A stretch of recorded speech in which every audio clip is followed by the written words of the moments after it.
আসসালামু আলাইকুম। ঈদ মুবারক। আমন্ত্রণ জানাচ্ছি চেঞ্জ টিভি প্রতিদিনের গল্প অনুষ্ঠানে, powered by Tiptop Mart Limited. পুরো অনুষ্ঠানের উপস্থাপক হিসেবে থাকছি আমি মাহির দায়ান।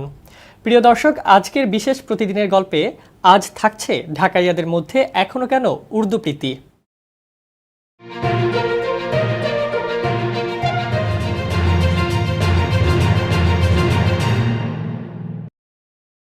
উর্দু সারা বিশ্বে এই মাতৃভাষীর সংখ্যা ৬ কোটি, তবু এই ভাষা বাংলাদেশিদের টানে না।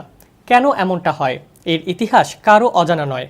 তবে পুরনো ঢাকায় যাদের নিয়মিত আসা যাওয়া, তারা খুব ভালো করেই জানেন সেখানকার অনেক বাঙালি এখনও কথা বলেন উর্দুতে।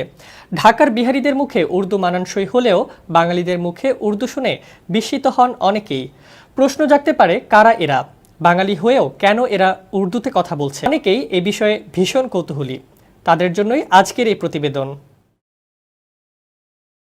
দর্শক, ঢাকাইয়ারা যে উর্দুতে বর্তমানে কথা বলে, মূলত এই উর্দু সেই উর্দু না।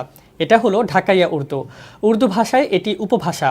ঢাকার অনেক নবাব পরিবারগুলো এই ভাষাতেই কথা বলতো, যার রেশ রয়ে গেছে এখনও। মূলত পুরান ঢাকার অধিবাসীরাই এ ভাষায় এখনও কথা বলে। ঐতিহ্য ও অভ্যাসগত কারণেই তাদের এই উর্দু প্রীতি। এর বাইরে জটিল কোনো কারণ নেই। ভাষাটির ব্যবহার ধীরে ধীরে কমেই যাচ্ছে। এর কারণ হিসেবে অনেকে মনে করেন বাংলা ভাষা আন্দোলনের পর উর্দু নিয়ে বাঙালিদের নেতিবাচক মনোভাব। ঢাকাইয়া উর্দু ভাষা নিয়ে নেই কেন সরকারি মর্যাদাও, মনে করানারে অনেক বাঙালির। ঢাকাইয়া উর্দুতে কথা বলে পুরনো আভিজাত্যের কথা অনেকেই মনে করিয়ে দিতে পছন্দ করেন। পুরনো ঢাকার সাবেক কেন্দ্রীয় কারাগারের পাশেই মাওলানা মুফতি দীন মোহাম্মদ সড়ক, যা উর্দু রুট নামেই বেশি পরিচিত। স্বাধীনতার 10 বছর পরেই এখানে শুরু হয় পোশাকের পাইকারি ব্যবসা। 4 দশকে প্রায় 4 শতাধিক পোশাকের পাইকারি দোকান গড়ে উঠেছে। নিঃসন্দেহে এখন বলা যায় দেশে পোশাকের পাইকারি বাজারগুলোর মধ্যে উর্দু রোড অনেক জনপ্রিয়। এখানকার ব্যবসায়ীদের বেশিরভাগেরই আছে নিজস্ব কারখানা। দেশ ও দেশের বাইরে থেকে কাঁচামাল সংগ্রহ করে এসব কারখানায় তৈরি করা হয় নানা রঙের পোশাক। পুরান ঢাকায় যারা কেনাকাটা করতে পছন্দ করেন, তাদের কারোর এটা অজানা নয়। এছাড়া ক্রেতারা প্রত্যেকেই কম বেশি জানেন বিক্রেতা কিংবা ব্যবসায়ীরা তাদের সাথে হঠাৎ হঠাৎ উর্দু কথা বলে নিজের পুরানো আভিজাত্য বুঝিয়ে দেন।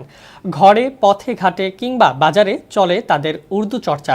তবে একমাত্র পুরনো ঢাকাতেই কে বিহারি আর কে বাঙালি বোঝা মুশকিল। দিন দিন কমে গেলেও এই ঢাকাইয়া উর্দু চর্চা আর কতদিন চলবে সেটাও আন্দাজ করে বলা কঠিন।